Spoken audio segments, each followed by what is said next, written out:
Hi, I'm Catherine. And I'm Gail, and welcome to Women Over 70 Aging Reimagined, our award-winning weekly podcast. Visit womenover70.com and learn how you may become involved. Join Aging Reimagined Circle and enjoy free participation in our online monthly programs. And thank you for listening. And thanks to our sponsor, Women's Connection, a nonprofit women's group with chapters around the country. Members are vibrant, accomplished women aged 50 and forward who connect around common interests. They empower each other to thrive and stick together as they travel through the stuff of life, no matter what comes their way. WomenConnecting.org. Today, we are really happy to be talking with Gina Orlando, a special life, a special story that she's going to be sharing with all of us. I would like you to imagine that you have the boldness, the stamina, and the spirit to orchestrate and be present at your own celebration of life. And on January 25th, 2025, Gina Orlando, age 72, celebrated her rich life tapestry with hundreds of family and friends who participated in person and virtually.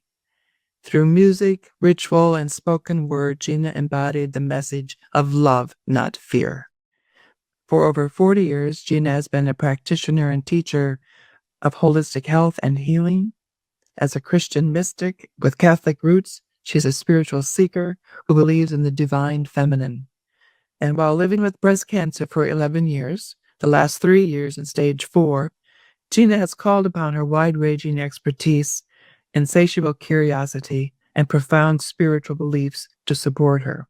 She says, "I'm a believer of reincarnation, knowing that we live and die many times. That gives me a lot of peace. I'm storing what I learned in this lifetime so I don't have to learn it again." She offers her gift of living and loving fully while facing incurable disease. And Gina's guided in her unwavering faith in mind and soul as powerful allies. So welcome, Gina, to Women Over 70. Thank you. Thank you so much. I know you from DePaul University, where you've taught adult learners for 15 years as adjunct professor. And I'm so grateful for having been able to participate in person in your celebration of life. So thank you. We're going to talk about your celebration of life, but first, let's provide a bit more context. And if you would tell us about your passions, your philosophies as a teacher, a healer, a lover of God, a Christian, a mystic, devotee of the divine feminine. It's a lot to unpack. So, what can you share with us about how these how has this guided you during your life and your cancer journey? Thank you so much. Big question, so I have big answers. My mantra clearly is all shall be well. It's a beautiful prayer and quote from Julian of Norwich, and it guides me. And when I say it, I breathe and I, come into the present moment and have that hope and that sense that all shall be well. So I don't have a lot of fear as far as the cancer. I mean, I don't have fear. It's going to be what it's going to be. And I'm living my whole healthy, happy life, which I'm proud of. I've learned to take one day at a time, literally, and then to deal with what is presented. And that feels very doable, rather than looking at a big, wide horizon that may be scary. I'm a voracious learner, a lifelong learner. So much of this process with cancer has been interesting to me. I'm my own science experiment. I do believe cancer is healable even at stage 4. We see much evidence of that in the holistic health field. It's just I have too many darn root cause issues that keep on banging up against the wonderful approaches. And I had to come to grips with that. It's like, okay, enough already. So I ended up being healed, but not cured. So I'm better than before, but didn't get to the cure. And I'm okay with that. I'm a wellness woman. So I not only love the mind, body, spirit paradigm, I live it, and it really supports me. And I'm always supporting each of those areas of my mind, including the emotions, my spiritual life, my body, as well as my energy, not only my physical energy, but my energetic body. So I use a lot of energy medicine approaches, and it's also helpful. And I'll do a little shout out for energy medicine. It really is the cutting edge of healthcare and approachable for all of us. Another facet that really helps me with navigating life as well as this cancer journey is my spirituality is so rich and deep and wide and luscious, and it spans across the world religions. I titled one of the readings in my service "Lover of God," which by the way was the hardest reading to do because I was lifting up parts of my life and not the easiest thing to do to decide which ones to lift up. Um, so as I mentioned there, and I mentioned here, I've been gifted with the feeling of the presence of the Sacred Heart of Jesus with me all the time. And I am so ever grateful for that. And it gives me support. And I know that I'm loved, even though I'm very hard on myself. I know that I'm loved. I also know that I'm going to the light. I know that may sound a little, I don't know, audacious or whatever, but I know it. I know I'm a good person. That doesn't mean I don't have imperfections, but I know I work on them and I've made amends as best I can. I told a story in one of the readings of my mom having a near-death experience and being raised with that sense of the light and the love and the harmonies. And I know that's part of the reality.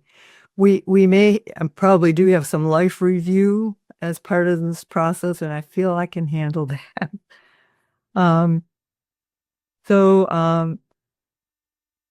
I feel going to the light, because I believe in reincarnation, is a place to also get revived and then see what spiritual um some of our spiritual deficits that we may want to work on in the next life, and that kind of thing can happen. And that gives me peace, knowing that I will come back, and I'm putting in the request to also come back as a woman, come back as a learner, as a healer, as a light worker, but with a stronger body, so that I could do the work, have more time for the work rather than having to deal with the body, right? I also feel very, very close to the wonderful ascended masters of Mary Magdalene, and other wonderful representatives of the divine feminine. And that closeness helps me, but I also know it's a force to help heal this very wounded world. And with this distorted masculine energy that we're so much witnessing and has been at least around for 6,000 years. And my quote is enough already. So, I lifted up in the service, excuse me, how do we help heal this world, this country? And that may be a different kind of thing to lift up in a celebration of life service, but it's so much with me all the time. And my feeble attempts to do that, but nonetheless dedicated attempts. So yeah, those are some of the answers to that big question. Those are big answers, as you said.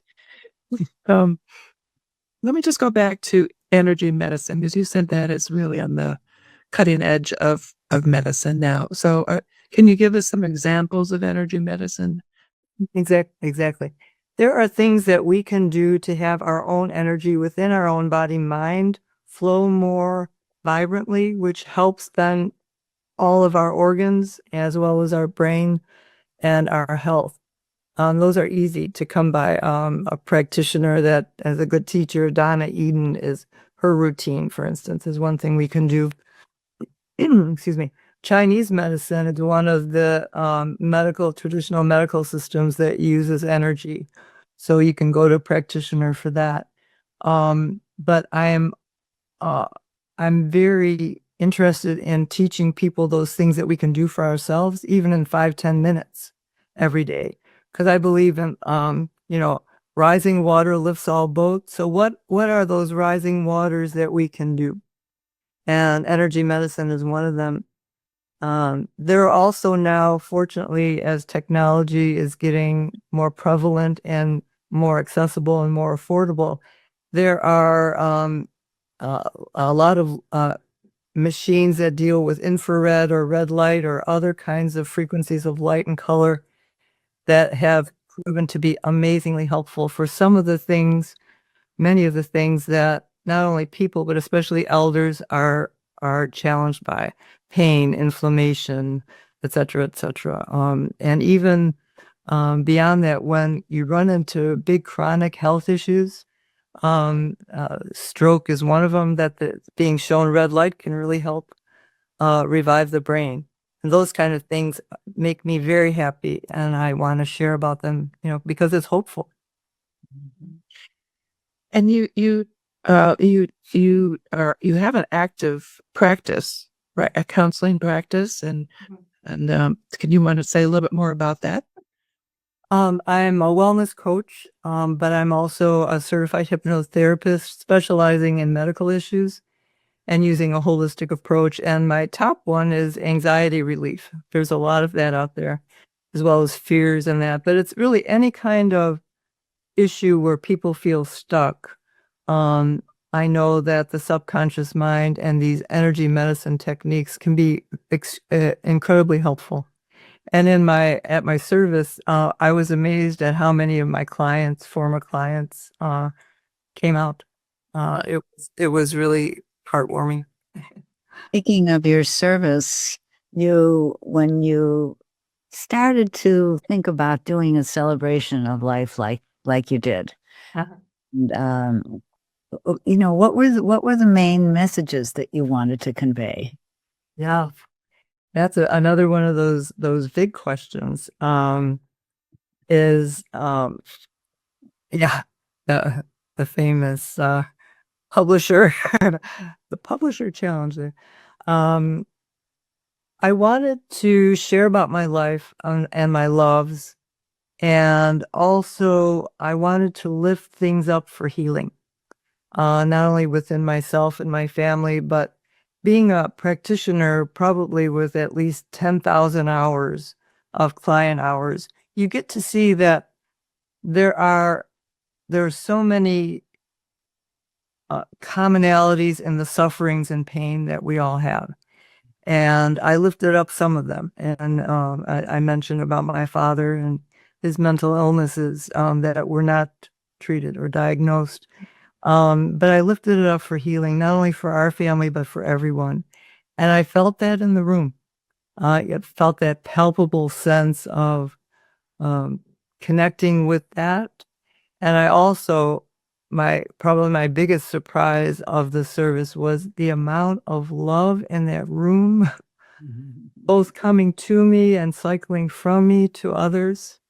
Boy, it was beyond anything I had hoped for. And I had never felt that in that church that I've been a part of for most of 50 years. So something special was happening there that I was simply a conduit for. I'm not taking any credit. It's just, there's something about what I attempted to do that really touched people about their own lives, and their own possible new ways of thinking about end of life. I was on the live stream, and it was palpable. What just described, it was palpable. Yes. Yes. It was really an experience. And So want to hear some more of what I wanted to convey, or we can go on to yeah, go ahead. It's a great challenge in a big life that has a lot of parts, what to choose, and I definitely went over time, which I felt very badly about afterwards, but I didn't feel badly because I felt everyone engaged. One of the other things is I wanted to give permission to people to think differently about death and about their end of life and what they may want to do. And I was amazed at how many people, when I told them I was going to do this while I'm alive, how many people were cheering me on, absolutely cheering me on, and saying, "Thanks for being a leader. I've been wanting to do that for myself, and now I can." Or, "I want to do that for my mother. She'd love it." Or the other side of that is, "Oh my gosh, that's so beautiful. I should have done that for my mother. She would have loved to have been at her own celebration." So there was a lot of that, surprisingly, and I'm grateful that that something new is afloat here or in motion. A role model for sure. Yes. Oh my. So, how are you currently living your life? I'm well. I know that's a little odd for people that to hear someone's had cancer for 11 years and stage 4 for 3 years and looks and feels well and has energy. So I'm going to do some cheerleading. I even have a nice cheerleading wand. Yay! For the holistic health field and all the wonderful resources that we and therapies and approaches that we can use. I definitely take one day at a time. It's not that I don't have challenges. And I have to spend an amount of time each day on my health, to stay vibrant. So in that way, I feel well. I'm still working part-time, so I'm not working full-time. So I'm not superwoman anymore, and I'm happy not to be superwoman anymore. And yeah, I'll tell you a little bit about my health regimen that's can also be for other people for anything is I really believe in, the power of mind and spirit and emotions, to be as positive as you can, not in a Pollyanna-ish way, because that's superficial and not meaningful, but from that standpoint, all shall be well. So we can all engage in that. And I encourage people to engage more deeply in their spirituality, whatever that is, however they name it and claim that. But to give them the sustenance and the support needed, not only for one's life, but living in a very, very crazy time in the world, So I'm a green smoothie girl in the morning, and that can be helpful for everyone. A lot of produce, a lot of green superfoods, that kind of thing. Really start the day not only with a lot of nutrients and good energy, but to not have the sugar and the wheat and the dairy and the chemicals, I think is really helpful. I do a lot of different supplements and herbs and homeopathics, and they vary as I learn more and more and let go of some other things because we can't do everything. And again, I mentioned different energy medicine, and I see different practitioners that help boost and buoy me. So, yeah. And I'm a voracious learner, so I'm always learning.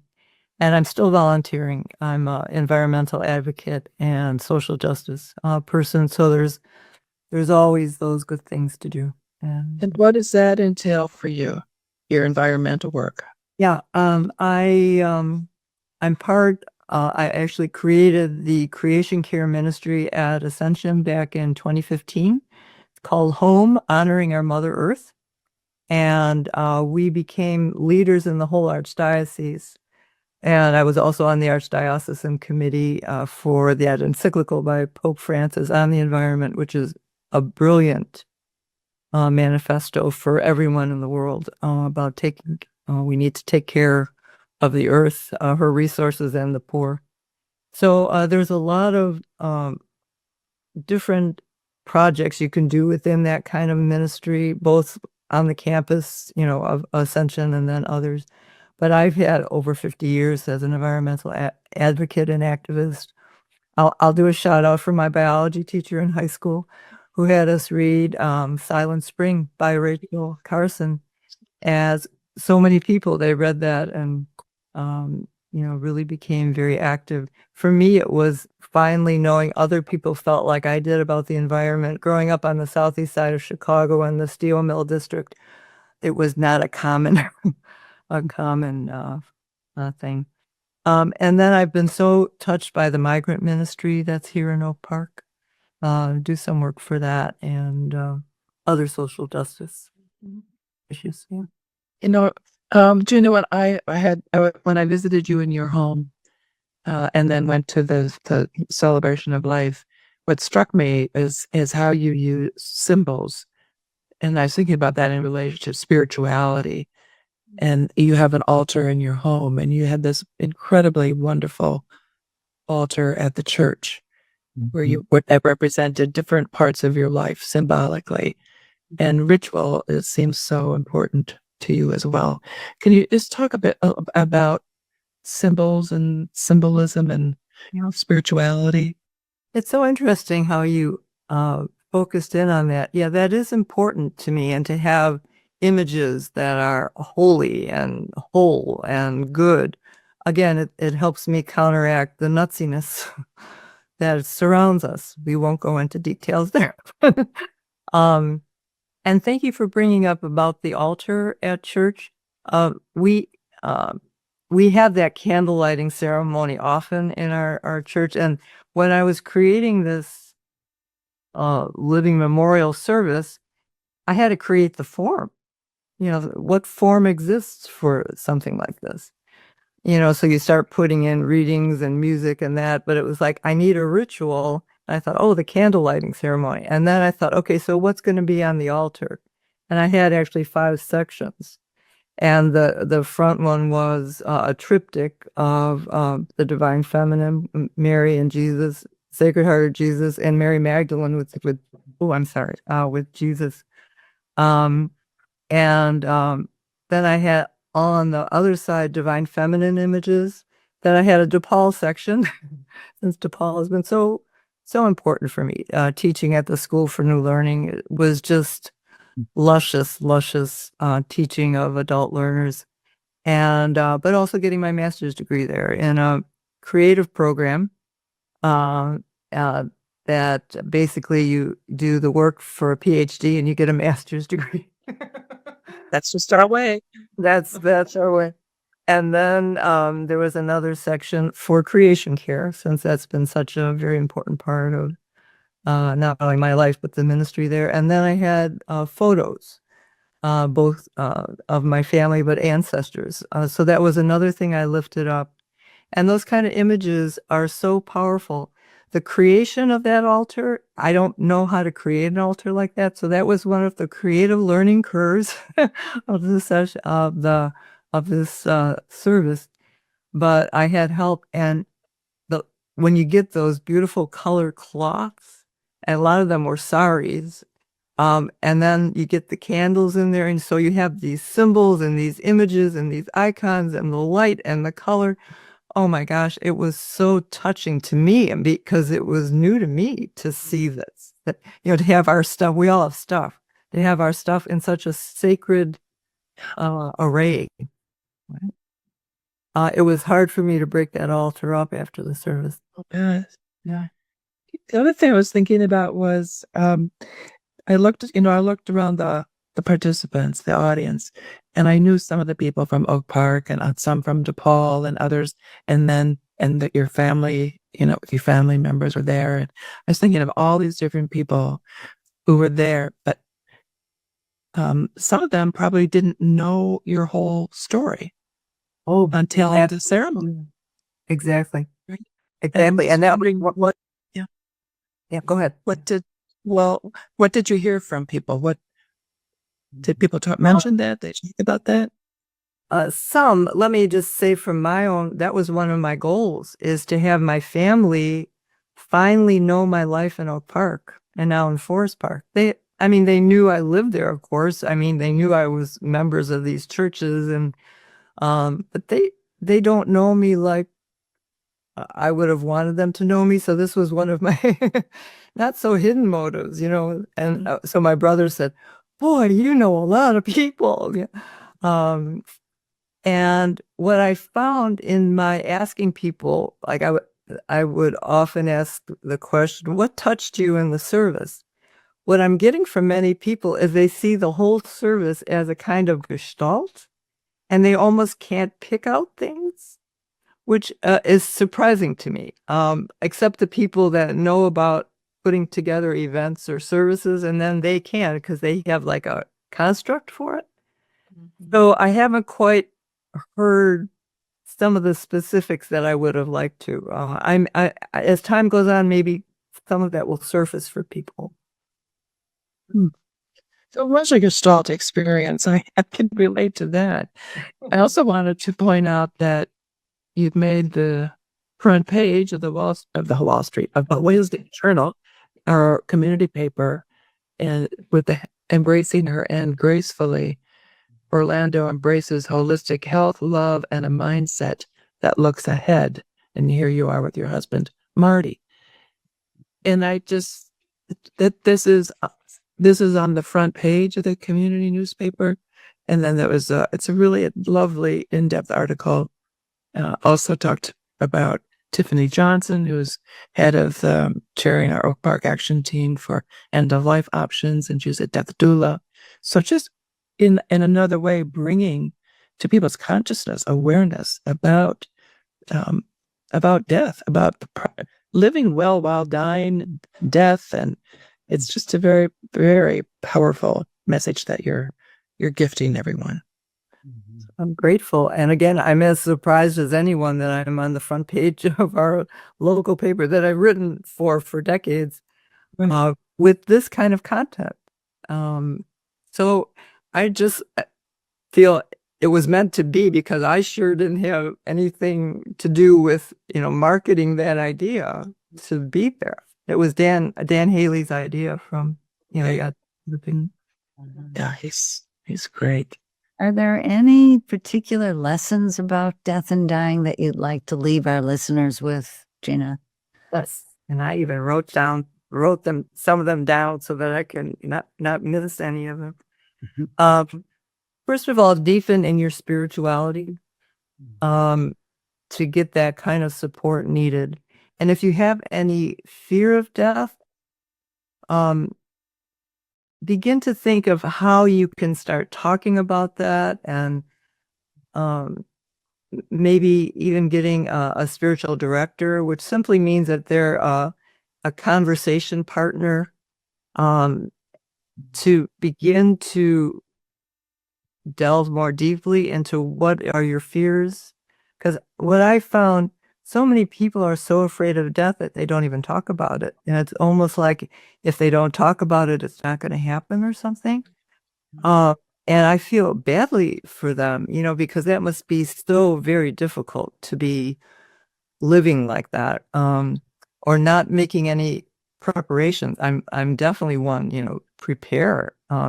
And there's a lot to prepare for. Any of us that are doing that kind of work, not only the legal and financial, but what do you want? So one of the things that I did is I took a 7-week course from a dear friend, Ann Gallagher, who she was getting certified through the Conscious Dying Institute. And they have a course called The Best 3 Months of Your Life, meaning the last 3 months of your life. And how would you make that the best 3 months of your life? It was an amazing course, and it really helped me do some things that maybe even some I was thinking about, like the service, for instance, is like, we can be creative, we can do things new, we can communicate about that. Another tip I would encourage people, get to know the holistic healthcare system, because there's a lot there to help you be more vibrant and functional and highly functioning in your elder years, because I think we can all agree that aging ain't for sissies. My goodness. And I have a motto that I picked up from a friend and colleague of mine, Chris Northrup. She says her ideal is happy, healthy, dead, without the slow or painful slide. So that is my vision I'm asking for, intending for, praying for a year and a half. I feel I need about that amount of time to leave well, both for me and then for my husband.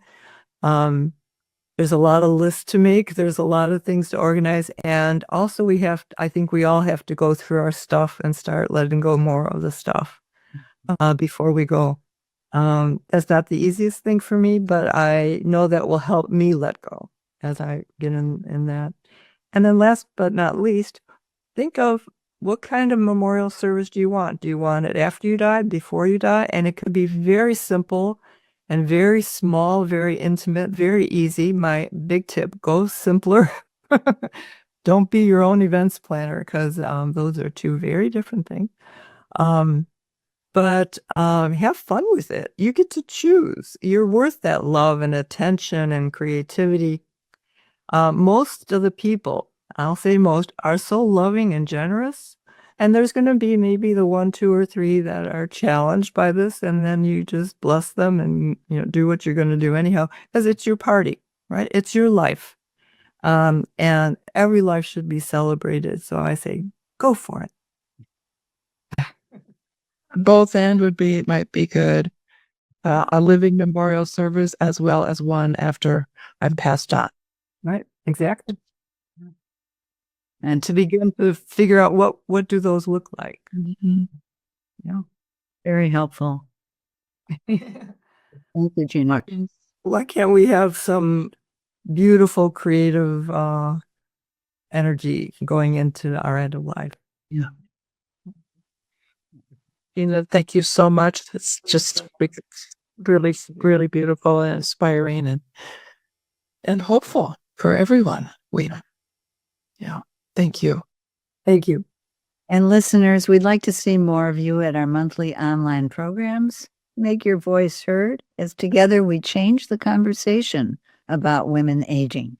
Visit Aging Reimagined Circle at womenover70.com. And another podcast you might enjoy is Fit Strong Women Over 50.